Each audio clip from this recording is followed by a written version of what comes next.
Okay, here we go. Nice and quiet. Sound speeds, camera rolling. Holding for sound. Last looks. Calling for last looks. And set and action. I need to swap batteries. You know, making movies is hard. Making movies is hard. Welcome to Making Movies is Hard, the podcast about the struggle of being an independent filmmaker. I am Alrik Purcell, the founding host of the podcast. I've been crewing up on sets for over 10 years. I've made and worked on dozens of films, shorts, and features as either a producer or a director or a PA even before. And I'm just finishing up my first feature as a writer-director called The Alternate, which is premiering at Dances with Films in Los Angeles, September 11th, 11:55 p.m. Be there, please. Come check us out. It'll be awesome to see you guys at the premiere. I'm Liz Manischel. I'm a writer, director, producer who's done that on 2 features. I'm also a former film critic and current distribution consultant who used to manage Sundance's creative distribution initiative. And please watch my second feature, Speed of Life, on Showtime. This week, we have filmmakers Stacey, Maltin, and Margarita Zhitnikova, who talk about their company, Besties Make Movies, why they started the company, what their mission is, and how they go about making their films. We spent a good portion of the talk discussing their upcoming feature, Triple Threat, which is currently in the middle of its festival run. And they talked about why they made the film, why they tackled a musical, and we got some really great stories about how they really did everything on their own, including picking up breakfast every day for the crew, which is amazing. We are gonna jump right into the conversation, but don't go away because Liz and I also talk about promoting your film during its festival run, and I'm gonna have a bunch of questions for Liz about like what I should be doing right now because my movie's about to premiere, and we read some another listener email. We also want to give a big shout out to the International Screenwriters Association, who is a brand new partner of ours. The ISA is an organization designed to connect writers with filmmakers, and they have a bunch of programs they offer, including publishing your logline to a network of industry professionals looking for scripts. They also offer consultation, contests, and they have a top 25 writers list, which I think later we'll be actually pulling people from the list and having them on the show. So head over to www.networkisa.org to sign up for free today. So without any further blibberly blobbery blue, here's our talk with Stacey and Margarita.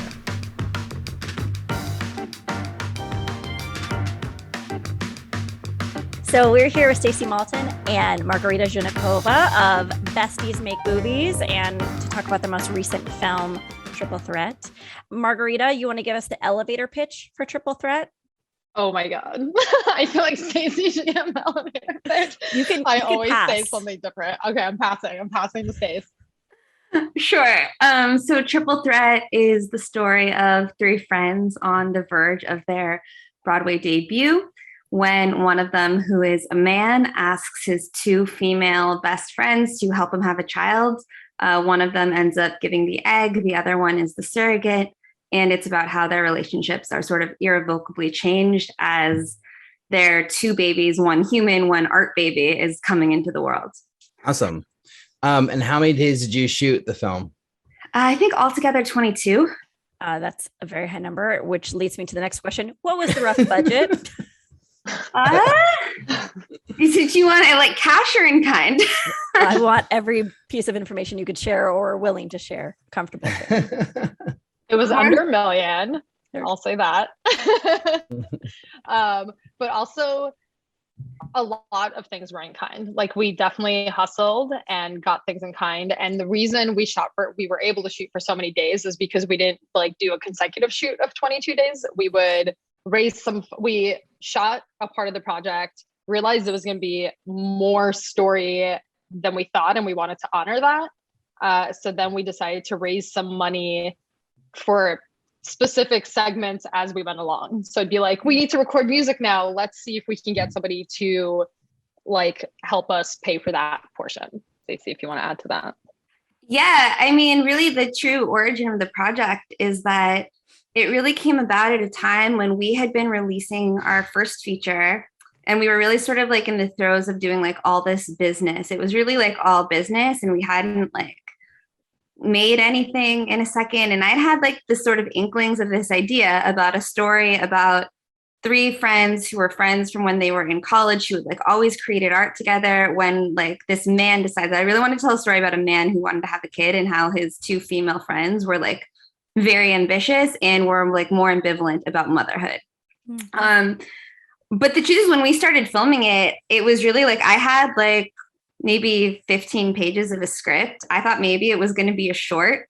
I didn't really know. And I just asked like Mars and Jay, who plays the man in the movie, who I've known for like almost 20 years, if they wanted to, do you want to have some fun and sort of explore and like get a group of people together and see what this idea is. And we shot for 2 days. We shot over a weekend. It was just like our money at the time. Like, we didn't really know what it was. And then as I was like looking through the footage and sort of like looking through everything, I was like, oh, like, I don't think this story works as a short film.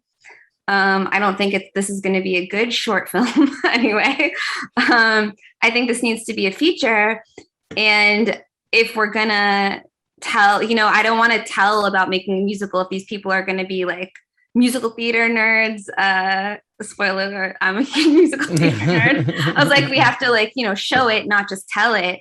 So I was like, let's put a pause on things. Let's develop the music. Let's figure out what this really is. And we really started working from there. And from there, like I brought Jay on to co-write the rest of the script with me. And we spent the next several months, like really like actually writing the feature script at the same time, developing the music. And, so that's really where it started in this sort of super scrappy way. And it really turned into something that was like much bigger by the end. I think, Liz, you've mentioned on other episodes that while you were waiting on a feature, you were like, I don't want to just wait, I want to make stuff. And we have very much the same attitude where we're like, we want to keep building our careers. Sorry, I'm out of breath. I have to close the door. So we're like, let's not wait for permission. Like, while we're pitching our other films, let's make something. And we never at that point anticipated, we were like, let's run and gun this and just see like who's around on what days and like keep doing that. But after that first shoot, and then when Stacey like cut some of the footage together, the people that worked on those first 2 days were like, let us know when you're shooting more. Like, we want to be a part of this. So that was really, really cool and heartwarming. And we ended up having 2 like incredible cinematographers, and a lot of the other crew like kept coming back. So it was like a little family that formed around this project. Yeah. So the next question is, how did you come up with the idea? But you pretty much answered that question, so I don't think we need to ask it again. But I'm going to sneak in a side question. So all the footage that you shot on the original first 2 days, that made it into the feature, so you didn't have to reshoot anything at that point from there? Interestingly, that is really like the first 10 minutes of the movie, I would say. Oh, nice. Not all of it. There was some stuff that was trimmed out of it, as I guess, happens in any edit just for like timing. A funny story about it was we actually realized when we were really getting into like, footage. So something that was really nice about having time in between when we shot this and when we like shot the rest of the movie was, you get to really look at like all the dailies. You get to see everything that you really have. And as we like filled in this script, we understood that there were a few things that we wanted to go back and like hone in on in this opening scene, which we knew at this point that this was going to be the opening scene of the movie, of this feature. But now that it was a feature, we were like, oh, okay, we need to really like punch in on some of the themes here. But what was really funny about it was we shot those first 2 days. It was like I think it was like November 28th and 29th. And it was so freezing. It was freezing. I mean, we shot it outside. It's like a party. It's this like college theater party that's like outside on this terrace. And we spent a lot of the scene like huddled under a blanket, like as a part of the scene. But when we shot the pickups for the scene, it was the middle of July. And we had to like blazing hot. It was hot. I mean, it was like in the 90s, and we had to re-put on like all the coats and like huddle under the blanket. And I kept my clothes in the freezer before I was like, until the last second, my clothes will be in the freezer. And it was at my house. So I was like, I give myself permission to use this freezer right now. What's funny is nobody can tell. And when I tell people that, they're like, what? Those were shot on different days. I was like, yeah, I mean, because you can't really tell the way it's edited because it's all just so interspersed, like with angles, like what was shot when. But it's really funny because we really went from like extreme cold to extreme hot to shoot that. Wow. I think that is related to the next. You're very good at anticipating what we're going to ask. How long did you spend working on the film from the inception of the idea till its anticipated release? Because I know it's not released yet. I started writing the first ideas of the script probably in like September of 2018. We shot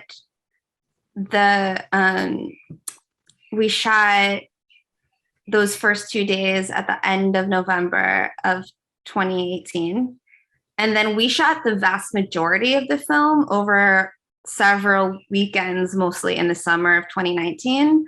And then we had more pickups to do, and we really finished shooting it in January of 2020. I would say like that's when we shot the last. So we really shot it over like an extended period of time, which was its own story with like, hair continuity and like all kinds of stuff. But so we really finished shooting it in January of 2020. We did 90% of post like through the pandemic. And then it premiered at CineQuest. So we had our festival premiere in March of 2021. And then compared to all the other projects you've made, how difficult was this one? Wow. I mean, this was difficult for different reasons. I mean, I guess they're all difficult for their own reasons. This was hard to like keep the momentum going, even though we knew we wanted to shoot, but it's like, is this the right time? Should we schedule another weekend? Or like, if we also knew if we didn't schedule another weekend, then like, even if we didn't have all the things in place, we wouldn't do it. So it was a lot of like believing in it without knowing how to get any of it done. So it'd be like, all right, let's just put this on the calendar and then figure out what we need and then figure out how to get what we need. And if we need more money to make it happen. So a lot of it was just like blindly going forward. I would say it was the difficult part. And us being like, sort of like, willing things into being in some ways, like if you will it enough. And we knew that it was like, okay, the majority of the movie, and there are like some really amazing supporting roles in the film. But so much of the film is me and Mars and Jay.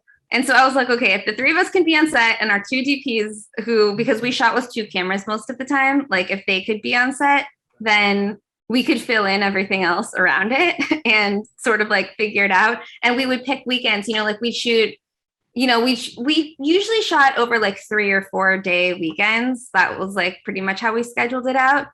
And we were like, okay, so like this actor is available on like this weekend. So we're going to use that as like our landmark to like take we're going to shoot this weekend. We're going to shoot these 4 days because he's available and we're going to shoot all of his stuff out over like these 4 days. And yeah, sort of just using things or like a location, like we would like reach out to, like, I really wanted to shoot at like the Cherry Lane Theater, for example. And they were really kind and like, let us shoot there. And they were like, okay, you can shoot on like this one day. There's nothing happening and you can be there. And we're like, great, that's our landmark. We'll use that as a thing to say we're shooting around that for that weekend. Yeah. Makes sense. I'm doing that exact same thing right now with my short and it's hell. You paint a very nice, like rosy colored aspect to it, but it is hell. Okay. So let's take a step back. It is hell. And real quick, I should also mention for those that haven't seen the film, which is probably a lot of people, but Stacey wrote, co-wrote, starred, directed, produced. A lot of times she was also production designing. I acted and produced, and a lot of it was like us driving the truck to set, us like picking up all the gear and loading the truck and like finding parking and also like being there to pick up breakfast and assemble all the crafty. And like, we did have a great team of producers that came on, but because it was like, such a low budget thing, we didn't want to ask too much of them. So it was hard. Like, I don't want anybody to think that this was fucking easy because it wasn't at all. Liz, before you go back in time, really quick, just like, I'm really curious, like how big your breaks were between shooting. Like, did you do it like was it every weekend? Was it like every other weekend? Was it longer stretches, which is across like 6 months? Like, what was the breakdown of how you shot? Yeah. So the majority of the musical stuff, because for people who don't know, this is also, there's a musical inside the film. It's not a musical where characters don't sing dialogue to each other, but the characters are creating a Broadway musical, and we do see like musical numbers that are used to push the story forward. So we had there were actors who were like specifically involved in that musical section, and we shot most of everything with them over like 5 days, like that were consecutive. It was like consecutive 5 days. We had the theater, we had like a rehearsal studio location. Like so we shot like most of the musical stuff. And then after we shot most of the musical stuff, we took like a 2-month break and really like, we raised more money. First of all, like we cut together like a little trailer out of like that musical footage. We used that to like go to people who had already given us some money and, you know, to try and get more money. We got some like new people involved in that. We did a crowdfunding campaign after that. We used that footage and we like ran a campaign in between like those 5 days and when we shot it, the next section of it. And I think it was around 2 months later. And once we started shooting it again, it was like every other weekend or sometimes it was every other weekend and sometimes it was like every third weekend, but it was pretty often. It felt like every time we were shooting, it was like it was like doing pre-production for like a segment. And then the next 2 weeks were spent doing pre-production for like the next segment. And so it was like we were like constantly in production over like several months. And we wrapped what I would say is principal photography, like everything that was in the script up to that point at the end of August. And we took a little break. So what we shot at the end of August is more of like an epilogue. And it was supposed to be like a few months, or not a few months, I'm sorry, like a few years in script time. Oh, right. So we actually took a break to like Jay like did a whole new hair thing. Like we all had like really different hair and like it was supposed to be these like drastically different looks. So that was sort of like by design that we waited a little bit to shoot that ending. Nice. Yeah. The reason why I'm asking these questions is because my next movie, like I'm thinking I might want to do this same style because I did like the whatever, 19 days in a row with weekends off and woo, that was rough. And I think having the time to like, work on it and like, like bring creativity to it in a way where you're just so focused on like executing. I think having that break might be nice. But anyways, I don't know. Seems like there's pluses and minuses. Absolutely. I'm also thinking the same way. And I just constantly think about the fact that everyone, after they see my latest feature, they always point out 2 scenes that were written after the film was edited during pickups. And it was like the scenes that were written to solve problems that weren't in the film. And it's like, so often that's the time we get to look at our script and evaluate what's the purpose. Did we get everything we need? It's like that little sliver of time in between, ending principal photography. And if you are lucky enough to get pickups, to do pickups. I had another question. I wanted to go back in time, but Alrik, you're starting something here. So I guess my follow-up question to that is, how do you secure equipment and crew and insurance? And maybe you don't want to talk about insurance because you don't want to get in trouble or whatever. But I think what's hard about the spread out production timeline is actually the overhead of the rental fees. And so I was just curious how you bypass that, if you can talk about it. Yeah. So like insurance wise, we have like for our company, we have an annual policy. So that's helpful in that sense. For equipment, honestly, 95% of the equipment, like we own it. Like my partner and I, we have our own separate production company where we do like day to day, we do branded content and commercials, like corporate work. And so we own like a fair amount of like lighting stuff, grip stuff. We did not use like our camera. We did have, so my partner was one of the DPs. And so our other DP owned his own camera and we rented a second camera that like was the same one and matched it. Our biggest expense in terms of like equipment was the lenses, because we did want to get like a good set of those lovely Cook cinema lenses. And so we did do that. It was like every time there were small things that we filled in rental wise. The only time that I said I feel like we had this giant rental was the pool, right? I mean, that was like a really big, so there's a scene in the film where it's a dance in a pool. And So New York, So low budget, so easy. Yeah. No, this day was fucking hard, but it was probably the best day. Honestly, like as hard as it was probably the day that everybody talks about the most when you ask people about production, because we utilize the New York tax credit. New York has now changed the rules and you have to be a much higher budget production in order to qualify for the tax credit. But when we first applied, we did qualify for it because we were grandfathered in because we had put in the application before they changed those rules. In any case, New York has this like lovely tax credit where you can get 30% back on qualified production costs and post-production costs. And one of the rules to qualify for it is you have to film for one day on what they call a qualified sound stage. And it's, not the cheapest to film on sound stages, which is like why it's one of those rules. We got very lucky in that we have a great relationship with a sound stage, and we actually shot over 4th of July weekend because they had nobody else there that weekend. And they were like, if you want to use it this weekend, we'll give you this rate. And we were like, yes, we will shoot over the 4th of July. Yeah. Shout out to Be Electric Studios. Yeah. They're amazing. And they're one of the few studios that also has gear that they let you rent like off the premises. So like, there are some where you can like, if you're shooting there, you can rent the gear, but they hooked us up with gear for other locations and stuff. And they're incredible. Highly, highly recommend. They're really amazing folks there. But like, in order to execute this day, we did need because of the nature of it being this like giant soundstage, like we needed to make it work. You have to build a set as a part of the requirements. So we shot so much that day. Like we shot scene wise, like there was a scene that was an interview with one of our stars that like is a star in the movie as well.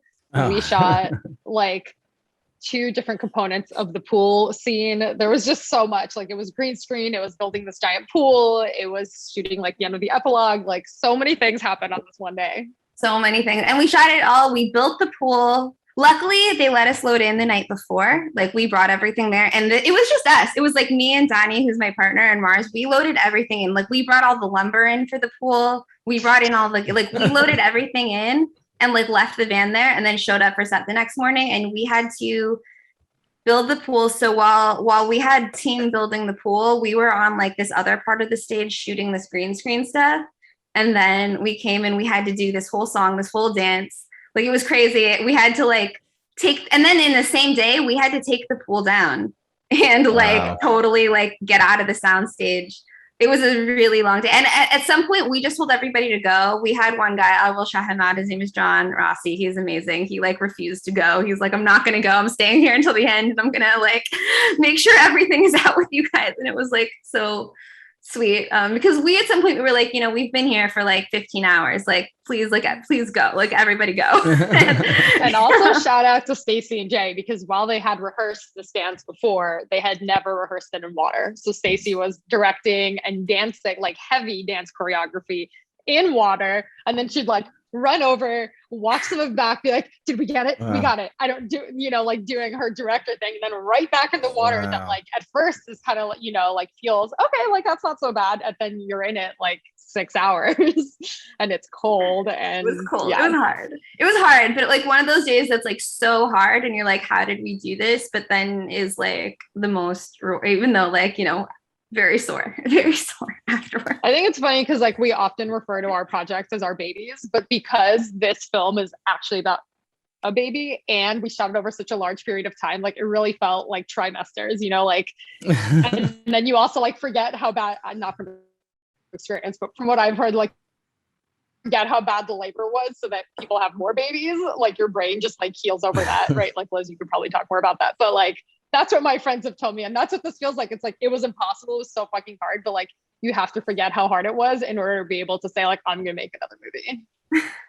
Yeah. I kind of feel that way about like every shoot I'm on. It's like, when you're going through it, it can be hell. And then you look back at it like, 2 months later and you're like, oh, wow, we had such a good time. That was so much fun. Like you forget about the 20-hour days and the no sleep and sleeping on the floor. Doesn't matter. Broken elevators, the staircases, broken equipment. Yeah, what? I don't remember any of that. Yeah.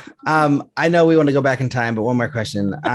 So now that because I assume your first movie wasn't done this way? Was that more of a traditional schedule, your first feature? Yeah, that was, I think when we shot much less days, it was either like 12 days, maybe 14 days. It was like a really short shoot, but it was all consecutive. So now we doing break with like, I think we did 2 6-day weeks with the day off, and we did maybe like 1 or 2 other days besides that. Yeah, I think it was also like the script was like far more fully fleshed out for Landing Up, whereas like this script was more altered as we went, because at first we didn't realize that we were going to make a feature. First we're like, let's see what this is going to be, and then as it became clear, that's when we would like talk more about where the script should go, and then Stacey and Jay would like go off and shape it. So I guess the question is, after doing both versions, like what will you do for your next project? Like, are you going to go back and do this like spaced out form of production, or are you more interested in going back to like more traditional, like, 5 days on, 2 days off type thing for however many days you can afford? I'm interested in having more money.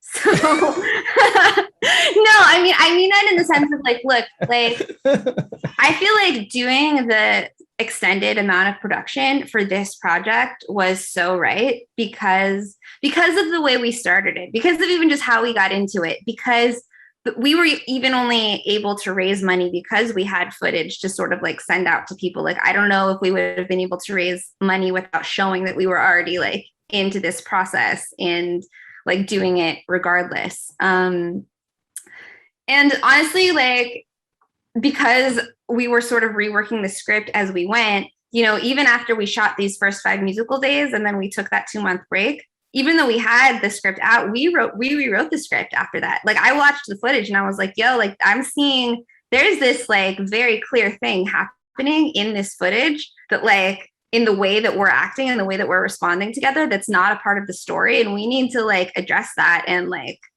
so I would say like, if you have more money, it's maybe like you're going to take the time, you're going to have a bigger team, you're going to do all of that development work like much farther ahead of time. And that's maybe going to make like having this straight shoot easier.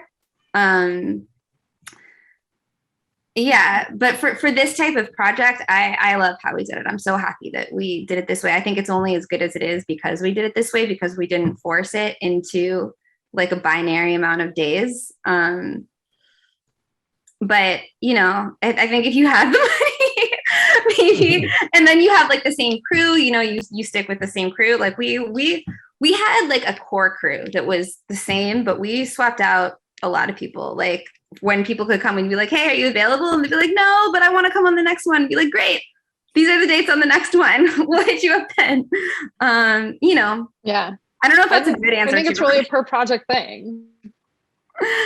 Yeah, it's per project, whatever serves this project the best. And like, even if you have a ton of money, like some projects do shoot in units, it's just more structured and you have that money to support those units versus like needing to do new units because you also need to raise the money.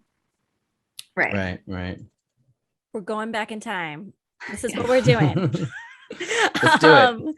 Well, and the question I'm working out has to do with the division between you two and your goals for sustainability. So I'm just trying to figure out, I understand there's this side production company, Stacey, that you have, but that's not Besties Make Movies. And so Besties Make Movies is the company between you two, correct? And can you talk a little bit about the formation of your company coming together and then the division of the labor between you two? Yeah. Well, so Stacey has Wee Woo Productions with her partner, Donnie, which they do more commercial and corporate kind of stuff. And then Besties the first time we worked together was on Landing Up, which was the first feature where I helped produce and I had a small role in the film. And that was awesome. Like, we really loved working together. And like, for me, watching Stacey and Donnie's collaborative spirit and just, the way Stacey can like be acting one second and producing the next second, I was like, this is goals. I need this person in my life forever. And then we worked on a couple more things together, including Big Exit, which is a feature we produced. And at the end of that feature, while we were actually at the same studio where we shot the pool scene, but it had a different name then, we were like, let's make this official and like, let's start a company together. And that company would serve to support us both in our goals. And that included like everyone we love, like Donnie and Jay and, everybody that's been super awesome to work with that, we think is brilliant. So we've used that as our narrative. So Besties does narrative work. How do we divide labor? I think we just we do there was a time in which we were really like churning out a lot of content, and I think we try to honor each other's this is what because we each have our own personal goals for what we want out of our career, which is different than how we think about the company necessarily, though we do try to honor each other's personal goals within Besties Make Movies. And yeah, I think we just respect each other's time. I'm if we have things to do and I'm look, I'm totally slammed, I can't, and you'll take it up and you'll be no, I totally can't, can you take this up? I'll yes, I got you. I think that's just sort of how we split it. I don't know that there's a clear division of labor so much as we just try to do everything. Yeah. Okay. Wait, no, I have a better answer to that. I feel if you really want to think about it, I do a lot more of the technical, if we need I edit a lot. So if we need things cut, I do those things. I do a lot of technical things that need to happen with filmmaking. Mars does a lot of the producing behind the scenes, stuff that, absolutely has to happen that people give no love for, but Mars deserves a lot of love for doing all of that. Yeah, I mean, and also it's changed before when we first started the company, Stacey was not yet, she hadn't yet picked up editing. So we would do a lot more of the producing together, just the nuts and bolts, line producing and all that sort of stuff. And we also, when we take on a project, we both give notes on the script, for example. But then if it's a project I wrote and I'm acting in, Stacey might edit it, she might direct it. She'll definitely produce it with me. And then if it's a project Stacey's directing, I'll definitely produce it and I might act in it. But basically whatever serves that story and that project, and how we can be supportive of each other's dreams. So also when we started Besties, Stacey was more actor writer, and now Stacey is more on the director writer path. And I'm more on the actor producer path. So just figuring out how to make sure that the company is supporting us while also doing the good that we want in the world, which is uplifting people that have been historically excluded, which is telling stories about queer people, about women, things like that. And also shout out to Jackie Schwartz, who we met and fell in love with her. She has similar missions, and she has now joined the company as a producer and as our head of development, actually. And she, we wouldn't be where we are without her. This is really great. And just to follow up to this, I'm just thinking of, if you're an independent creator and you're trying to level up, it sounds like that's what you're doing with this company. You found someone who's like-minded, who you agree on, who you drive with, and then you create an infrastructure around yourself. But are you taking fees for projects? And are you leveling up through this company? Yeah, so that's the goal. I mean, I really feel like Triple Threat was really the first time that the film was majority financed by investors. And that was largely due to us bringing Jackie on board, and the relationships that Mars and I have made over the years of traveling the festival circuit with our shorts, where we developed relationships with people and then sort of reached out to say, hey, we've sort of known each other for a while. Are you interested in hearing more about this film and maybe coming on board as an executive producer? So it has been a lot of relationship building over the last several years, and then sort of using those relationships. Now it's our goal is to make our money back on Triple Threat, so we can show our investors that it's safe to invest with us in the next project. Our goal, sometimes there are projects that we do take fees for, even Big Exit. Mars brought up that was somebody that was this British guy who reached out, who found me online and was I want you to produce my feature. I want to film it in New York. And I was who are you? What is this? And then I asked Mars if they wanted to do this project. And he ended up like hiring us to basically, he had no infrastructure in New York. He was like totally based in Britain, in the UK. And we basically put together like the entire New York crew. We settled like all the locations. We hired the casting director. Like we basically like pulled the whole thing together. And so like that's an example of a project that like we do to like people hire us and we take fees for to do that stuff, which is also through Besties, but you know, different than when it's like our own film that like we're developing, I guess. So, Yeah. you know, you're saying that you both have projects that you'll bring to each other or bring to Besties to make. Like, how do you guys decide which one you're going to push forward? You know, if like you both have a movie that you guys want to get done, like how's that conversation go? You know? I mean, I think it depends on what is actually producible with what we have or what we think we can get, right? So like most of it so far, I haven't written any features. I'm co-writing one right now with Jeffrey Weber, but I think it's knowing like what is possible. So like when Stacey had this idea, it was like, this project does really like, it is our mission. Like it is putting women and queer people front and center.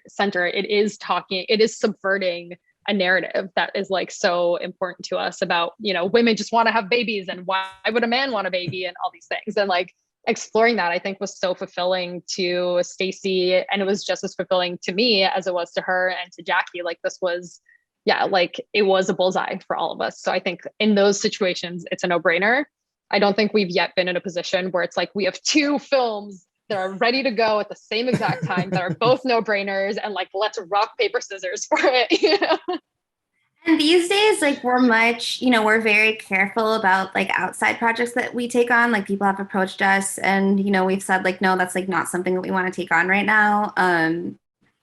We did take on, we're doing a series in October. It's called Mashed. And, you know, the writer sent us the script and I was just like, this is so good. Like, I want to do this project. Like, I don't even care. Like, what's the budget? Like, I want to do this project. It's really good. And, you know, Mars and Jackie agreed. And so, you know, we took the project on and I'm directing it and Mars is producing and has a role in it. And it's, so, you know, when we see things, if people come to us and it's not something that like we initially wrote, like we do come on like this project, you know, we're very heavily involved in the development of it and the rewrites of it and like basically taking it now from like the ground up into the production of it.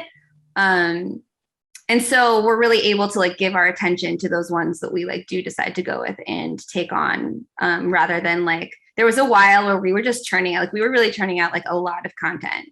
And something in the pandemic taught us was to like, breathe and like maybe it's okay to not produce. Like what was that summer that we literally within the span of like 6 weeks shot like 4 different short films? Like it was a lot. It was like a whole identity change over the pandemic, like going from people, you know, something people always say to us is like, you're so prolific, you make so many projects, like you're always at festivals, you always have something new coming out. And like during the pandemic, we did have like a short film 2 weeks that had started doing the festival circuit. And like, I was really just devastated because it premiered at Oxford and I was really excited to go. And then it went virtual.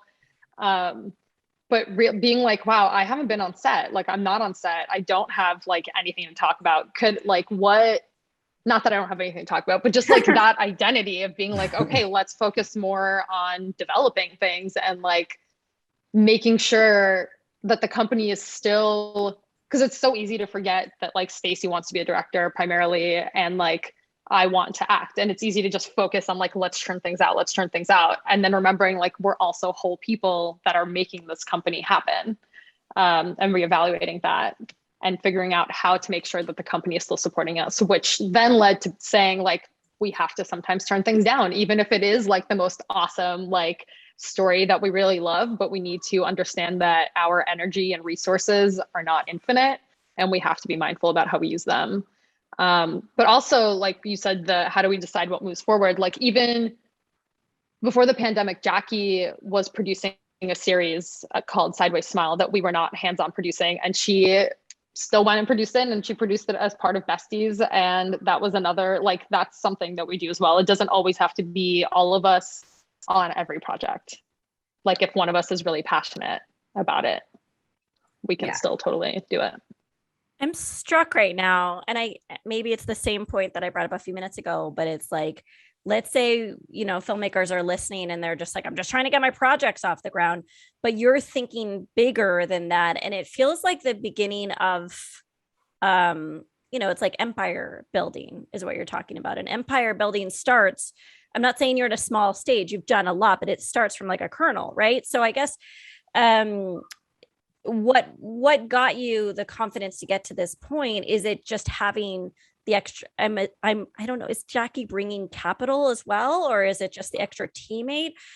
Or is it just the fact that you two can sustain a lifestyle, that you can produce content all the time? And I'm trying to figure out like the leap from, I'm just trying to get my independent feature off the ground to like, I'm building an empire. And I think it's the fact that we have made a lot of small things together, and we learned how to work together really, really well.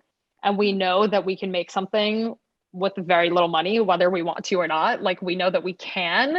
So when we take on a project, we know that everything we get is extra. And then we like make use of that. So when Jackie came on, she not only brought on new contacts that wanted to like help us finance things, but she also like did hands-on producing. Yeah. And so we've sort of like been training for these projects in a sense, and like making these relationships. One of our first investors in Triple Threat, we met him at, I think it was still called ITVF then, but Catalyst, when Misha Calvera was hosting a panel, and she invited us to screen the sizzle for our pilot Linked as part of the panel. And this guy saw it there and he was like, let's have coffee. Like, I'm not interested in EPing anything, but let's just have coffee. And we had coffee a few times and we're like, hey, like, this is a lot of coffees for someone that's not interested in working with us. And so he was like, let's do it. So he like, it really is like, that's how we did it, is like, we don't just want to uplift ourselves. Like for us, like we mean it when we say like, we want this to be a community thing. We want to like help everyone around us. And I think that people see that, and that is one of the things that attracts them to working with us. I think too, like something I'll add is that one of the reasons that we have been able to do what we've done is that we both, I mean, between me, Mars, and Donnie, who like really works a lot, very, very closely with us, we do a lot of things. Like we are like, and when I say that, like in terms of like what we can do to put a movie together, like, like the directing, the shooting, the editing, the production designing, the line producing, budgeting, scheduling, like ADing if we have to, running sound if we have to, like we have the ability to do a lot of things, because along the way, like there was a point in which I was like, okay, like the very first short film I ever made, it was a $700 budget. Like I put in $350 and Jay put in $350. And that was the first short film I ever directed. And between like when you are like, okay, this is all the money we have, this is all the money that like we can afford and that was like years ago now, but like that you can put in, it's like, okay, well, I need to know how to do a lot of things. So like, I started teaching myself how to do a lot of things. Mars started learning how to do a lot of things. We're also willing to, Mars talked about earlier, like even when we were filming Triple Threat, like I think 99% of the days, I think there was like maybe 1 or 2 days where Mars and I didn't meet like 2 hours before set to pick up the truck and pick up breakfast for everybody. Like we literally, there were days when like we wrapped late the night before. And so we still needed to start at the time that we had scheduled because we only had the space for a certain amount of hours, but we needed to call the crew later. So like literally Mars and I would get to set. We loaded like our entire giant truck full of gear in just the two of us. Like, we carried all the cases inside. We set it all up. We set up all the breakfast. Like we had everything set up when the rest of the crew arrived. So again, like that's really hard. And so I think that like if people are asking like, how do you do this? Like we were just willing to be sore and tired and get our hands dirty. And we wanted to do it so badly. Like we wanted to make this movie so badly that like, we had fun doing it too. I mean, it was a struggle. Like I'm not gonna lie and say it wasn't a struggle, but it was fun, you know, like because like we called our company Besties Make Movies because we're best friends. Like we have a great time together. Like we laugh, we make jokes. We would like, you know, Mars would be driving the truck and I would be like making stupid videos, like driving over like the bridge. I don't know, you know, so it's like finding people, it's finding your tribe. It's saying like, I love you. I am okay spending like 18 hours with you to like make this happen, to like get sweaty and, you know, then we're going to go sleep for like 2 weeks, you know, like to do it. Maybe that's it. Something that like I've along that mindset, like I do want to say that is within reason of what you are physically able to do. Like totally understand. Yes. Some people are not physically capable of doing those things. So this is not blanket advice for everyone. But yeah, like Stacey and I being two people that are like, I'll carry anything, I'll wake up anytime that I have to, like, to make my dreams come true. And I don't think that's sustainable forever. But while we have the energy to do that, like that's, yeah, we're like, we will do anything. Yeah, but that's how we got it off the ground. And just to put and I will shut up, Alrik, I swear, but to put a finer point on it, no one's, or at least I'm not insinuating that you're not hard workers. It's that I think filmmakers are often very insulated in a way that they just think, I got to get this project done. They're not thinking about world domination. And I feel like that's built into your plan right now. So I'm just trying to think, but it sounds like it's just like hard work.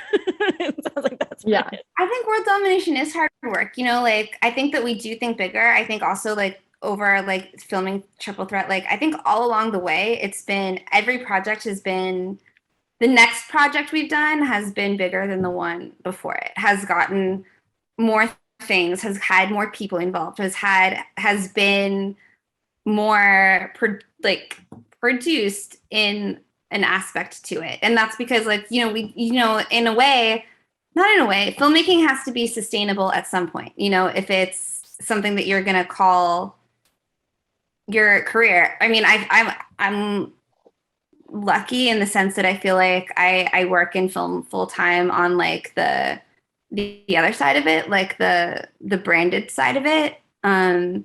And so that has allowed me to be able to say like, okay, like I can do projects in this way. But yeah, I think we've always talked about how can filmmaking, how can doing these narrative projects that we love, that give us so much joy, be something that's sustainable. And, you know, thinking about it in that way. To not just say like, you know, because it's always the argument, right, of like art for art's sake or art as a business. I think art is, it can be both have love, but like, I think we do think about it as like a business in some ways. Yeah, for sure. And like this business is so hard because you have to be able to work so much for free in order to gain the experience or learn how to do a thing, and to even to fucking PA and sweep the floor. What other films have you worked on? You know, like you get that so much. Like, sorry, I've swept my own house. I don't know what you want me to say. I buy myself coffee. I have texted myself, like, you know, like what qualifications do you need? Anyway, like you need so much of that experience. And we are both very fortunate that we have been able to like, you know, we do come from that place of privilege where we have had the time to like volunteer on somebody's set so that they can volunteer on our set, and doing things like that, like bartering and teaching ourselves how to do these things. That's been super helpful. We're part of a film collective called the Film Shop. Like we've met a lot of great people that are super supportive through that would like, we would go to their sets, they would come to our sets. There's just so much that you don't even think about. But then also, I think part of the reason we think of this as like a world dominating thing is because the stories that we really want to tell are stories that are not being told. And so we know how shitty it is to like, you know, not see a story where a woman is unapologetically after her career. We know how shitty it is to not see a story about asexual people. We know like MASH, the series we're working on, is about vaginismus and pelvic pain. It's like that story is not being told. So like, inherently by telling these stories about like you are going to change the world and make it hopefully better for people, and giving them a chance to say like, I don't even have the words to tell you about this thing, but maybe you can watch this movie and like understand me a little bit better. You know, like I just think that that's inherent in what we care about. So just to follow up on the sustainability part, Stacey, you mentioned that, you have your day job working in branded content and stuff, but Mars, for you, what do you do to pay the bills, when you're not making movies with besties? I'm not gonna lie, I used to work like 4 jobs all the time. Now I'm very fortunate to have a husband that supports me, and because of that, I can put all of my time into besties and acting. Wow. Yeah, I'm very, very fortunate in that way. Like, this is not a place I thought I would ever be in my life. But I also think that makes me work harder, because I feel like I have so much like mental stuff around this, but like I'm trying to fix this in my thinking, but I'm like, I need to compensate for not having to have a day job. Like, I need to be working every possible second to like make my acting or my producing or my writing career, feasible. Well, and there were times that like, there were only things that were able to happen because you had that kind of time. I mean, like, I was working full time even when we were shooting Triple Threat. Like, I never had really like time off to, like, even on shoot days, like I had to deal with stuff because we run our, like We Were Productions, like is me and my partner's business, like we run our own business. So like if we're not paying attention to it, we're not making money, and like that is, that's something that has to sustain us. And so like there were times, even like on set, like we were having to take calls because he was shooting the movie and I'm directing the movie, obviously, like, we were having to also deal with like clients who were in touch with us and who we had to like arrange things. And we had to like I was editing one day, like I had to come home and finish an edit like that I had to submit because they were waiting for a new draft of something. And I edited until like 1 a.m. and then like went to set the next day, and that's another thing of like, yeah, it was tiring. But I'll say that like, because, Mars was so helpful in that I was like, look, like, can you take this off the plate? Like, can you, arrange these things that like I can't do because like I need to do like this other thing. And like Mars is like, the most generous when it comes to that. Nice. I think we have to do final 5, but Alrik, do you have any last questions? No, it's just, like it's awesome to hear your work ethic. Cause I think like, that's like the thing that, really, I think is the key to filmmaking is like people who have strong work ethics seem to do well and seem to make their films or people who are just extremely determined. So, yeah, it's just sort of in line with my thinking, hearing your stories of, doing the breakfast, picking up the truck. It's like the stuff you got to do when you're an independent filmmaker, it's just how it is. Yeah. Also, like using just your own resources. Like we shot at both of our apartments so much for all of our projects. Yeah. And like my partner would like be like, "This is the last time," and I'd be like, "Yeah, sure it is, of course."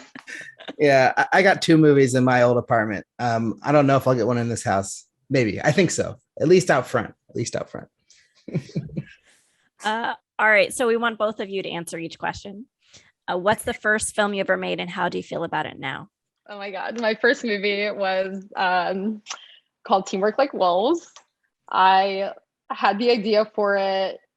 It was basically like Broad City before Broad City happened, but it was supposed to be about these like 2 girls that got all of their jobs off of Craigslist and were just like trying to sustain themselves that way. And Sydney Kay, who's done a lot of graphic design work for Besties, who is not an actor or a filmmaker at all, but she is my best friend and roommate. And I was like, guess what? We're making this now. So we shot that and I had no idea what I was doing. Our main location was this deli and they like gave me a verbal confirmation and we showed up to shoot and they're like, what the hell are you talking about? And then like convincing them. I'm very happy with how it turned out. It's on YouTube. If you are, gonna creep, it's there for you to creep on it. Really, so I come from a theater background. I went to NYU for drama. After I graduated from NYU, I went and I lived in Tel Aviv for 2 years. And I had been producing theater. Like I sort of realized when I was at NYU that this is getting somewhere, I promise, that I wasn't like happy just auditioning for other people's stuff. So I spent the first 2 years after I graduated, like producing theater, developing theater pieces in the city, like performing them like off Broadway. We would we would raise money and, get black boxes and like put on shows. When I went to Tel Aviv, I met Donnie. He's Israeli, and he was in film school at the time, and he was making his thesis film. And I was like, I've produced theater. Like, I could produce a movie, when I know about anything. And so I helped him produce his like thesis short film for film school. And there was like a sexual assault scene in the film, and I helped like kind of choreograph that with him. And watching how these things came out on camera was just like mind blowing to me. I was like, oh my God. When you're like, theater is like staying wide the whole time, like it's like you're in a wide shot for 2 hours. And on film, I was like, oh, so you tell people where to look. And like, that's so fun. I just fell so much in love with the art of it. And I think the movie is beautiful. It's streaming on Seed and Spark still, I think. It's called Guides. It's, I'm really proud of him in that film, and to have like worked on it and to have that. And what was crazy was like, I speak Hebrew now, like fairly fluently, but I didn't speak Hebrew then. And the whole thing was in Hebrew. And I was just like, yeah, I can totally produce a movie in a language I don't speak. That's hilarious. What's the best filmmaking advice you've ever received? I feel like I don't remember concisely, but something along the lines of like just not being afraid to fail, and I think my addendum to that would be starting small so that the consequences aren't massive. Like when I made Teamwork Like Wolves, nobody gave a shit about it but me and my friend. And it was just for fun to like have a creative outlet. And that has led to all of this, being here with y'all, making movies with my best friend, like hopefully making the world a better place. I was going to say, you don't be afraid to fail. The first thing that came to my head was to hang your rejection letters on the wall. And for like my first project, I did do that. I don't do that anymore.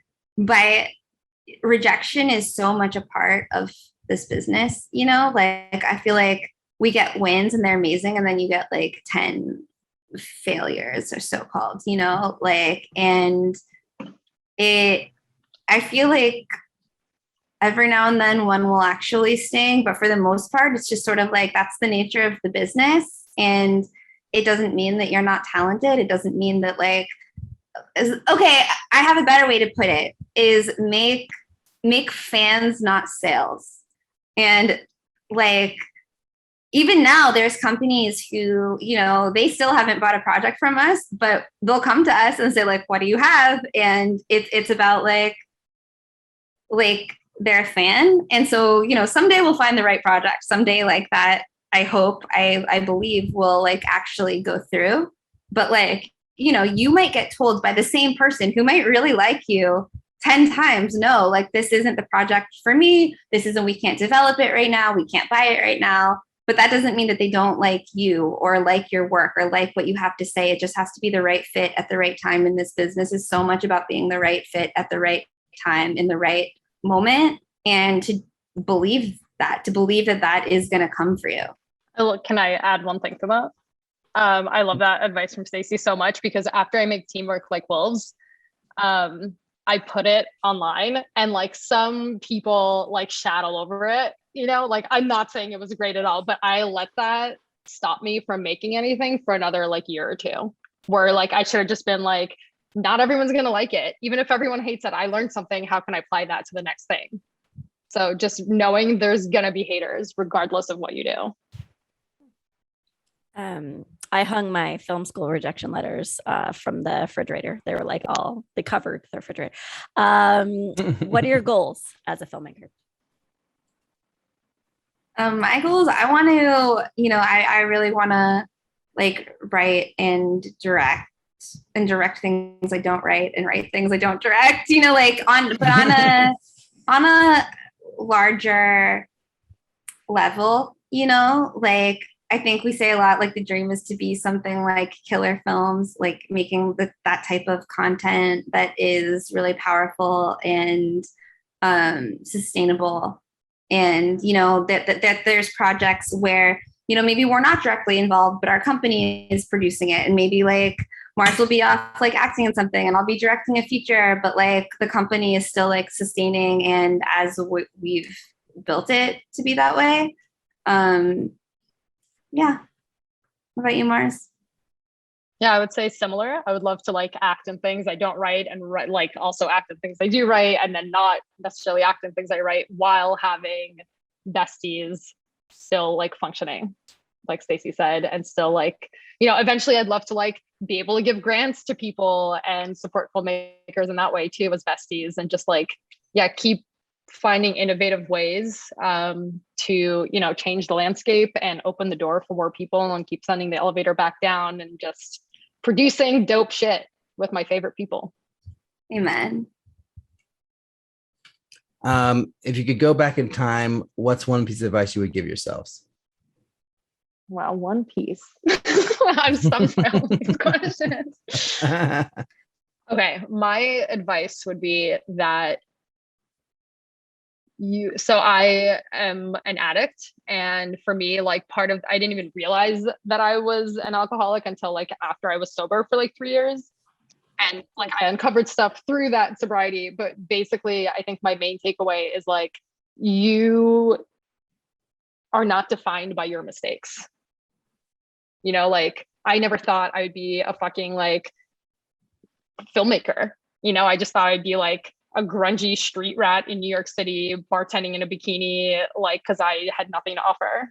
And being on the other side of that now is, yeah, it's like beyond my wildest dreams. Like every day I'm like, oh my God, like I get to do this every day. And there are hard days and I have a lot of like mental health issues, but every day I get up and I put one foot in front of the other, which I wouldn't be able to do if I didn't make mistakes. That like, you know, if everything went right, would I end up with Stacey as my partner in my creative and personal life? Probably not. So like everything happens for a reason, and just like keep fucking going. Keep going. That's so beautiful.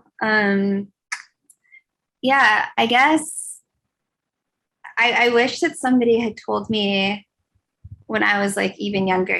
You know, I think that like Gen Z now is so lucky to have been brought up with in the time of like Me Too and Time's Up and the movements that have happened. I feel like when I was in school and coming up, it was before a lot of that. And I feel like it took me a really long time to have a voice to say that like I have a story and I want to tell it and I'm gonna tell it. And I would like wait for other people to come around, or like I'd produce things and then I'd have ideas and I'd be like, doesn't anyone want to write this? And eventually people were like, why don't you write it? And I'd be like, I'm allowed to. It's like, no, you know, I don't know. I feel like I waited a long time for permission. And when I finally stopped waiting and just started doing, everything changed and everything happened. And, you know, I met Donnie, I met Mars, like I found my tribe of people, but like, it took, I would say the advice is like, give yourself permission to write that story, to go out and make it badly, even if it, you know, like write something that maybe isn't very good, because maybe the next thing you write will be good, but you'll never know if you don't start. And yeah, giving yourself permission. I feel like a lot of that has been given in recent years, and then we used to be taught to keep our mouths shut. And I'm tired of that. Yeah, you couldn't even be a multi-hyphenate back then and be like, if you're an actor, don't tell anyone else you do anything else. If you're a producer, don't tell anybody you act. Yeah. Like, don't tell anyone you direct. I'm getting so emotional right now, but I got to be there when Stacey did her first directing thing, which is like a project we created together. Like, it's so fucking fulfilling. Oh my God. Like, yeah, I moved. Our last question is making movies hard. Yeah. So hard. Making movies is hard. Making movies is so hard, but so worth it. It's so hard, but so fun. And it's, yeah, I mean, I think even with a lot of money, it's hard. But like, because if it's not hard, like if you don't put in that hard work, then maybe you don't really know what you're doing, you know, and maybe you're just somebody who was lucky and got a lot of money, but you don't really know what you're doing with it. And we've all seen those movies. Like, let's see, I've seen those movies at like major festivals and I'm like, why and how, you know, like. Who is your daddy and what does he do? It's a really great film. But no, yeah, but it's hard, but it's the best. especially when you're doing it with your bestie. I'm hitting you all with love. Amazing. So if people want to learn more about you, where should they go? Just to your website? Do you have a Twitter? Where's the best place? We have all the things. We have a website. It's bestiesmakemovies.com. We have Instagram at Besties Make Movies. Twitter is at Besties Movies. No make because for some reason that was not available on Twitter. We also both have personal socials, which are easily Googleable and findable. Thank you for being on the show. Thanks for having us. Yeah. All right, Liz, what was your favorite part of talking with Stacey and Margarita? I've been saying this to a lot of people lately, so maybe I'm just meeting a lot of empire builders, but I remember telling them that they were building an empire, and they were like, yes, this is very obvious to me, but that's always incredibly impressive to me. I feel like when you start to want to go in this industry and you start to want to make movies, you only have the capacity to think about one project at a time. And I'm really interested in talking now to all those people who are like, no, I have to think 10 years down the line. I have to think 20 years down the line. And I think that's what they're doing. So that's what I remember. Well, I'm going to counter that because I remember you saying that, and I remember thinking to myself, like, are they really building an empire? Because to me, it just seems like they're two filmmakers who have joined forces together, and they're doing things as a team. And to me, it's not necessarily like that they're really building an empire. It's just more that they're teaming up and they're doing things not alone. Because I think as like individual filmmakers, like they're not doing anything much different than we are. They're just, sourcing projects, like, lining things up. I mean, shit, Liz, you're attached to like 40 movies right now. You've got more projects in the works than both of them combined do. So, I mean, I would almost say like, who's empire building, really, Liz? It just seems that way when you have a partner. So I think like what I've been seeing a lot lately through the podcast is all these wonderful partners that we've had on the show, like from the brother filmmakers to like just the co-director filmmakers to, Besties Make Movies, like these people who are joining forces. They have so much more power and ammunition than someone like I or you do, who are just doing it alone. And I wish I had someone who wanted to collaborate with me like that. I mean, I have one friend who is almost there. It's just that he just doesn't want to do it together. He wants to do it on his own. That's fine. Do it on your own. Cool. You don't want a partner. That's cool. But I mean, if he had been interested, like we would have partnered 10 years ago, and God knows where we would be now if that was what he wanted to do. I actually asked to be part of his production company a million trillion years ago, and he was like, no. So does he listen to the show? He Is does. he gonna get the idea? I mean, okay, yeah. So maybe he's gonna come back. I don't know, dude. Like, I mean, we've talked about this many times. I know that that's just where he's at. That's fine. Anyways, but yeah, go ahead, Liz. No, you present a very interesting counter, but I do think empires start with what they're doing, which is like diversifying content, not just working on independent fiction features. It's having access to equipment. It's doing the fact that Stacey was like, I'm going to learn how to edit. I'm going to learn how to this. That I think is the kernel of empire building. But what I wanted to mention, because as you're talking about it, I realized, without even meaning to, we are issuing our response to the string of brother filmmaking teams that we had done in the past few months, right? So this is like, they may not be sisters, but these are besties, and they are not two dudes. So I think that's great. Yeah. Good job, us.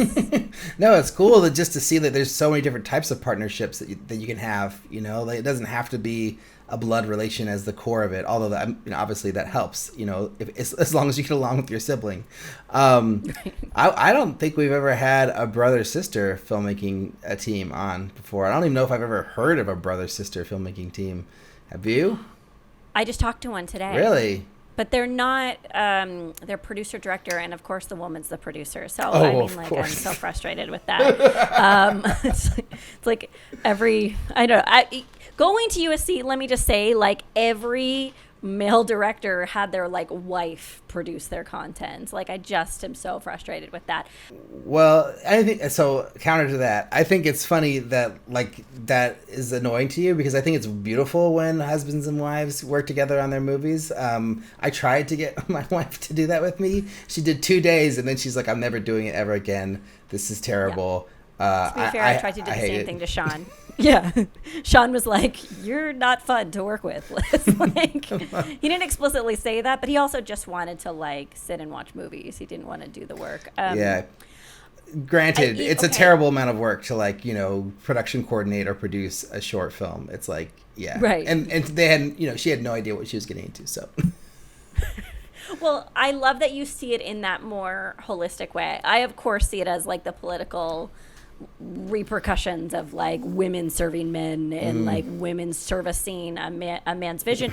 But ultimately, you're right. If you think of the producer, which you should, as a creative head, just as important as the director, then it's very cool and they're partners. I just always think of it as like some dude protecting his vision and then just being like, "Hey wifey, can you help me do some permits?" And that's what I hate is this kind of like sidelining the work to the extra labor that you have access to. I mean, I also say that I've known a lot of really amazing women producers, so I don't know if women are just like better producers than men sometimes, or if that's part of it too. But I mean, women rock as producers. Like they really have their shit together. So because we're the best. Yeah, I mean, of course. but also rock as directors too. So I mean, I don't know, but like, yeah, you think of like Deborah Snyder and Zack Snyder, right? It's like, does Deborah want to direct? Probably not. She's probably just happy producing, but maybe I'm wrong. Maybe Deborah's being oppressed by Zack's super success as this crazy filmmaker. I mean, no, you're fine. And also, I'm definitely projecting onto all these women my own personal dreams of being a director, which is really unfair to all of them. But you're not a producer, though. It's not like you produce for other people and you're like, breaking out. Like you are a director. You did break, I guess you just hate seeing it happen to other people. I don't know. I just want all people to do what they want to do in life. Oh man, well this has been amazing. But Liz, I have to pester you with more questions on a soap dish. I'm Lori Craven and I'm an actress. An actress? Really? How nice for you. I'm Betsy Faye Sharon and I'm a bitch. So as you know, Liz, and I hopefully most of the listeners know, I'm in the midst of promoting my first feature in its festival run. We're premiering at the Dances with Films Film Festival, as I say at the beginning of every episode lately, just to really make sure you guys don't forget. But yeah, I just finished the movie yesterday. I just sent it off to the DCP company. It's all done. I still have to make a trailer, but at this point, like the actual creative work on the movie is finished. So, I'm trying to figure out like where to focus my energy, as the movie is getting ready to premiere. Like, I don't know. Am I like reaching out to everybody I know to like try to review the movie? Like, am I emailing every publication in Los Angeles to like cover my film? Am I like trying to get on every podcast to like shout about my movie? Like, what am I doing at this stage? I'd save all of those things for your national release. Okay, so I'm like nervous that I'm being brash in saying that now. So I think of labor as a finite resource, right? Emotional labor, time labor, whatever. Everything that you have, these are finite resources. So while Dances with Films is a fantastic festival, it doesn't have a nationwide footprint unless you're part of the virtual screening contingency. And if you are, you may actually want to save those resources. Okay, so basically you're going to have a limited number of people who may check out your film in life. It just means like it may be 50 million people, but it's going to be limited. It's not unlimited. And so I would spend all your labor and money and energy when you're getting a piece of the pie back. So there's a lot of press that's not going to cover Dances with Films because it's a great festival, but it's like one screening per film, right? So like, why are they going to review the film that plays one time? Because their readership is not going to return to read the review for another screening. Does that make sense? Yeah, like, no, it's totally. just not worth their effort. And unless you have a publicist, I wouldn't approach press and put that effort forth right now. I would wait until you either have a top tier festival, and I'm sorry that's elitist, but that is my perspective, or you have a digital release timeline. Yeah, I mean, I've been thinking about this just for myself, but also because we've been getting a few emails from people who have movies that dances with films, trying to get them on the podcast. And my brain tells me this. It's like, Alrik, like, well, why would they want to be on my podcast right now? Like there's not, because they were told to do that. Like there's no like you just said, there's no money return for them in it. Like, it's like just to talk about the film at this film festival, which when the podcast comes out, it may or may not come out before the film festival is, you know, and like why are you using that like piece of your power now? Like, I'm not going off to all my podcasting friends and being like, please have me on your show now. Please have me on your show now. No. Because like I did that when I was doing the crowdfunding, and I think that actually got returned. Like, I think I was on 4 podcasts like during my crowdfunding campaign, and I think like I got at least maybe one person to put in money per podcast at least. So that was worth it, right? You know, like you get one backer per podcast appearance. It's like, okay, that's huge. So I was thinking to myself, like, I'm not going to bother reaching out to my, you know, podcasting people until the movie's out and it's for sale, you know, and like, just, that was sort of my thought. So when I saw this, I was like, huh, are they thinking about this too? Or are they just not thinking about that? And it's different. Like, we get, just like you're saying, we get pitched films from Dances with Films every single year. And we're also like, well, I don't know. Like, is it really worth our time to cover them? Because we're trying to get new audiences too. And if this is a film that's just starting its festival run or doesn't really have an impression on the marketplace, what are we getting out of that conversation in terms of marketing? So it goes two ways. I do think, though, just so there's a little bit of context, when I do sales or consulting for a film, I use one sheets a lot. And those one sheets are comprised of a pull quote, some stats on the potential audience, some key art. Like, there's a lot. It's like essentially your film's resume. And it's hard to get pull quotes if you don't have any reviews. And if you're not reaching out to reviewers and you don't have a publicist, you just kind of have to see if bloggers come to a screening or if press is drawn to your film from the log line in the teaser. Right? Well, because that was my plan, was to like put all my energy in promoting the film festival. Like, you know, do Facebook, make sure people know about it, like do an invite, you know, make sure that my people who know me and like all the people who support the movie, that they all know the screening's happening so they can come if they're available, or if they're in Los Angeles, and then invite all my Los Angeles friends and whatever, that stuff. But really to put the energy to getting reviews. Like, I was just going to try to like reach out to every like single blog or website or publication, especially Los Angeles based ones, and just try to get them to review the movie. But you're saying maybe not now, huh? Like, maybe it's not the best time?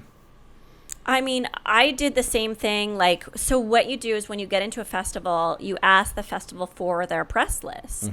If it's a bigger festival, they have a department that is like the press relations department. And if it's smaller, they usually just have a list of people that they go out to get coverage for their festival, right? And I think I mentioned that too. And they have that for DWF. They have a press list. So I should just go through their press list and email all those people? Yeah, I would just go through them. And like, you know, the smart thing to do would be customize each email, but you also recognize, what is my limited resource right now, right? If you're exhausted and you don't have a lot of time, create a template, BCC, send it out.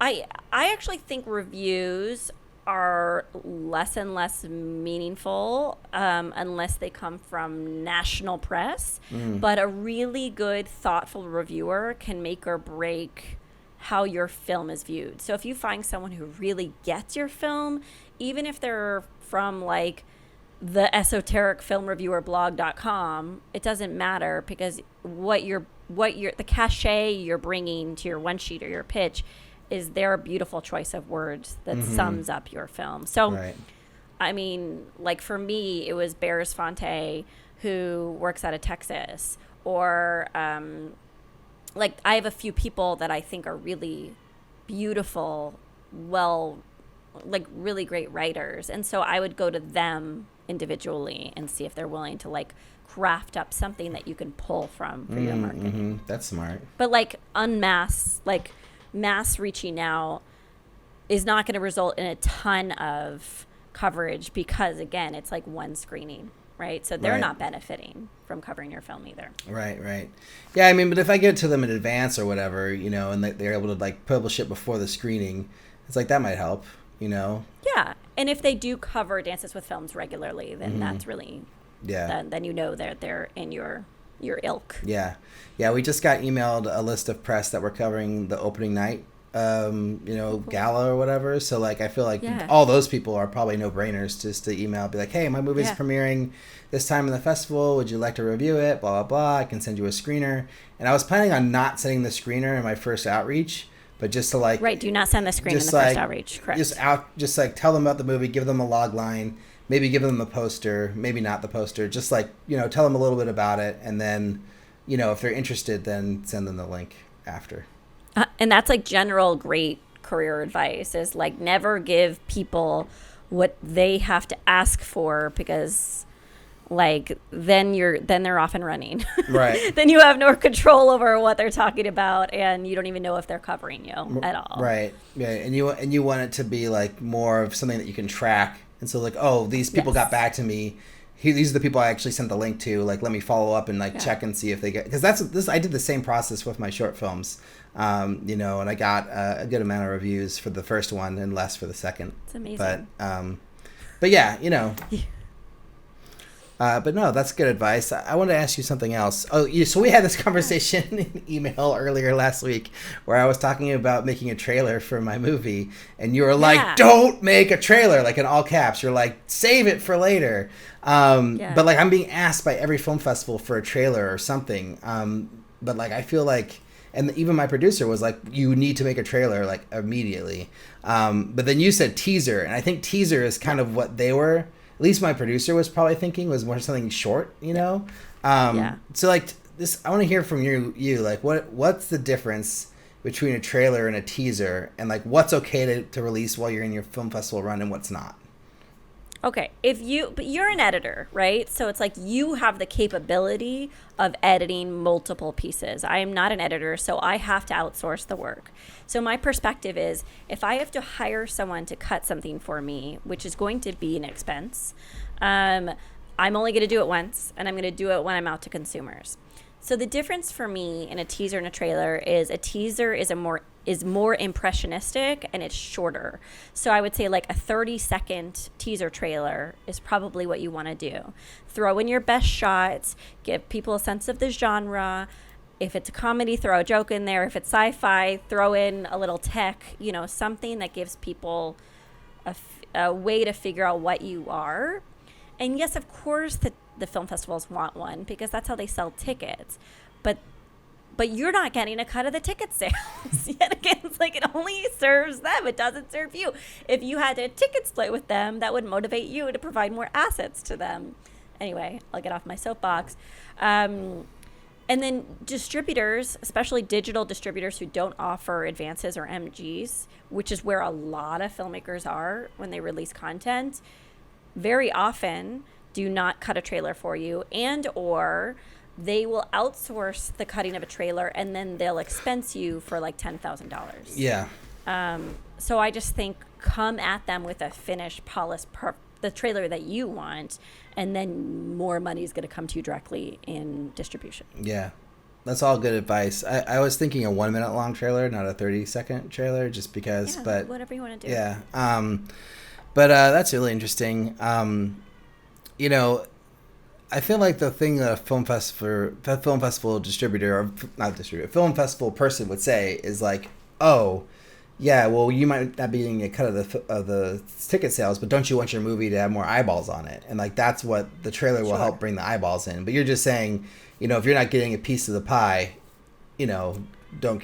I'm saying if you're exhausted and you don't have a lot of money, pick and choose where you're going to put your effort. In an ideal world, you have a festival trailer and then you have a consumer trailer. Mm-hmm. In an ideal world, you have a festival poster and you have a release poster. Mm-hmm. Like in an ideal world, you actually have assets throughout the entire release of your film. And this is actually a movement that I'm noticing, is that people want to start tracking the release of a film as of the festival instead of the consumer release. And that's really, it should be how we look at it. We should look at the festival being your launch pad, but unfortunately the marketplace sees it as this like preview like timeline or window. And that's why it's weird where you get people request for assets, but assets aren't really formalized until later. So that's why there's that weird disconnect between festivals expecting you to have things, but you being told you don't need them. So, I mean, you're an editor. You can definitely cut 2 things. I just wouldn't do it because I'm too cheap. What about posters and postcards for film festivals? Do you feel like you make one for each of your screenings and send them to the festival, and make sure you have a stack there that like people can grab or whatever? Or do you feel like that's just a waste of money and polluting the earth with extra flyers? I am very cheap. I'm a very cheap person. This is like the running thread of my life is my cheapness. I don't do postcards because I don't pick up postcards, right? Like I don't, when I'm trying to decide what I want to see, it is word of mouth for me. It is someone else at the festival saying, I just saw this, you got to see it. I've never based off a decision off of what a postcard looks like, because also their key art is not very good at the festival stage. You haven't really figured out what your movie is and who your audience is 100%. So it may just be like a production still with a cool font. It's not going to be incredibly enticing. The only posters I provide are if the festival puts them somewhere. Like if they're behind that shadow box or whatever, that light box, and it's right in front of the theater. Or if they need them in a hall for some sort of promotion of all films, but I don't do that. But I have done merch. I've done buttons. I've done a lot of buttons. I like stickers. I've seen hats. And at Sundance, that's like the thing, right? Like everyone comes with like a silly merch piece that they give out. I partnered with a local bakery, and we gave out free pieces of bread and butter for the premiere of Bread and Butter. That's and fun. Then we gave people little pieces of paper, like 1/10 of a piece of paper that just gave them all the show times, and we put it underneath the piece of bread and a napkin, and fun. we gave it to them. Nice. So I would do something, like you did a lot of cool stuff with your Sheet and Spark, right? About doubles. Yeah. Like maybe you get someone to dress just like you at the festival, and they're your alternate. Right. You know? I don't have time for all that. Too much. I mean, that would be fun, but I mean, I just feel like even with a new baby, just getting to the festival is hard enough. The thing that that they're asking for at Density with Films is a poster on foam core, so they can put on an easel in their hall. So you do that. Yeah. So I have to still do that, but I'm gonna do it. I've been so busy, but yeah, I don't know. I think I have a friend in Los Angeles who would be willing to pick it up and take it to the festival for me. So I just have to get that done whenever I can. I mean, my screening's not until the end of the festival, so opening night's tomorrow. I wish I would have got it to them by opening night, but I don't even think they're putting them out at all times. I think they only put them out for your screening. I don't know. I have to figure it out. But anyways, you don't think it's a big deal? No, I think that what you're going to want is word of mouth. And it's hard when it's just one screening, which I'm sorry I keep saying over and over again, but you're going to make that screening be like a wonderful, fun launch with everyone. And then programmers from the festival will refer your film to other festivals. So I think it's really like personal, human connection, reflections on your film. Yeah. So last thing on this, so you get into a film festival, what's the number one thing that you think you should spend time on? If you could only spend time on one thing, what would that thing be? Getting ready for your festival premiere. Turning your screening into an event of some sort, making it not just the film and a Q&A, but like I screened at the Method Fest in Los Angeles 2 years ago, and I brought Colin, and it was the first time anyone had ever seen Colin. And I know that sounds evil because I'm using my child to sell tickets, which is why I asked if you were bringing yours. But it was like I think everyone showed up because Colin was coming, which is absurd. I don't think it's enough just to say I'm screening my movie sometimes. So I've had someone bake cookies for me. I designed David Bowie-like pins to give out at screenings. I mean, I think it's just like adding value as much as you can. Even if you just say like, at 2 a.m., we're going to go to this bar right next to us and we're going to all get a drink. And it's, and talk about our alternative lifestyles. Even if it's that. Add one more thing to the event. Yeah. I am trying to organize a bar meetup before the screening, because the screening's at midnight, so like can't really go to a bar after. But before, that's what I'm trying to do, is like get like the cast and crew, and some of the investors are already coming. But I think I'm gonna just sort of shout that out to like anyone, just like, hey, come on by, like we're meeting here, come see us, and to see how that goes. Cool. Well, I think this is really good advice. I mean, I'm also like, I'm not trying to stress about it too much. Like, I think there's going to be a good amount of people there. I don't think the screening's going to be packed by any means, especially with the Delta variant and everything that's going on. Right. But, I feel like if we get like 30 to 40 people in there, like I'll feel pretty good about it, Yeah. And like we're also got another short film that we're playing with as the opener. I don't think I've talked about Graham yet. Graham High, he's the filmmaker behind this short, and so he's been promoting like crazy. He's doing postcards, he's doing everything, he's doing posters, he's really trying to get people to show up. And we've been cross promoting on Instagram and on Twitter together. And so, I mean, he'll probably bring in a few people too. So I think between the two of us, we'll probably have between 30 and 50 people. And that's a good amount. I'm happy with that, That would be awesome. Especially after being in screening after screening of 10 people. It's like, if we can get 50, that's great. If we get more, 60 to 100 eyes. Yeah. Maybe. If everyone's two-eyed person. And everyone has both eyes open while they're watching the movie. Yeah. That's right. I don't know. No, I think that's still fantastic. Am I aiming too low with that? Or is that like a reasonable, like sort of... Alrik, I have screened for 4 people in a room. Me too.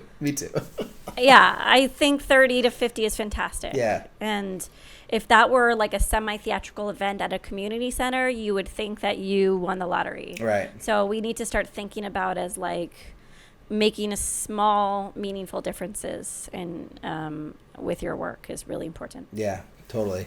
Well, now that the movie's done, I'm going to hit it a little bit harder. Hopefully I'll get some more people. I've been also reaching out to people individually, and I've already gotten some messages from people who've bought tickets, who are outside of the crew. So that's nice. So yeah, I'm excited. And everyone who's listening, if you're in Los Angeles, come to the screening. I'd love to see you there. Come to the bar before. It'll be fun. All right. My breath catches in my chest until I hear 3 little words. You got mail. This week's You've Got Mail comes from me. I've got mail. I'm giving you mail. So I want to run a very small but powerful contest to give away 2 tickets to Alrik's premiere.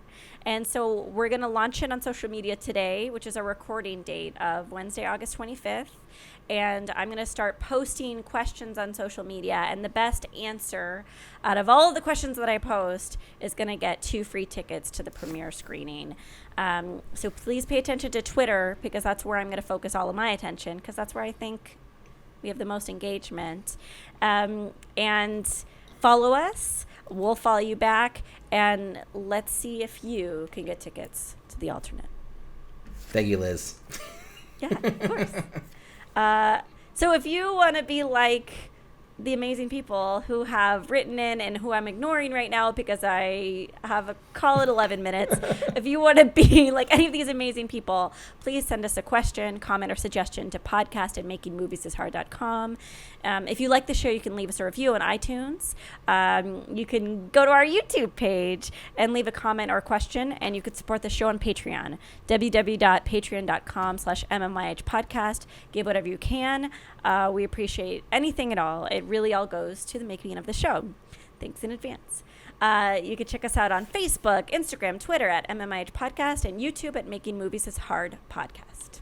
Thanks for listening, and thanks to Stacey and Margarita for coming on the show. You can check out our website at makingmoviesishard.com. I will have the links up sometime. I don't know. It'll happen. I looked at today and I realized it was like 302 was the last episode that we posted.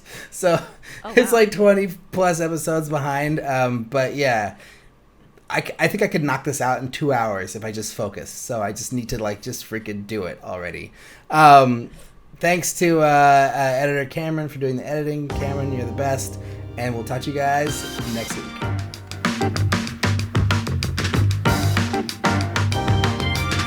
This week we have filmmakers Stacey, Maltin, and Margarita. Oh my God, Zhitnikova. Zhitnikova. She told me how to say it. Okay. Zhitnikova. Take two, Cameron. Take two.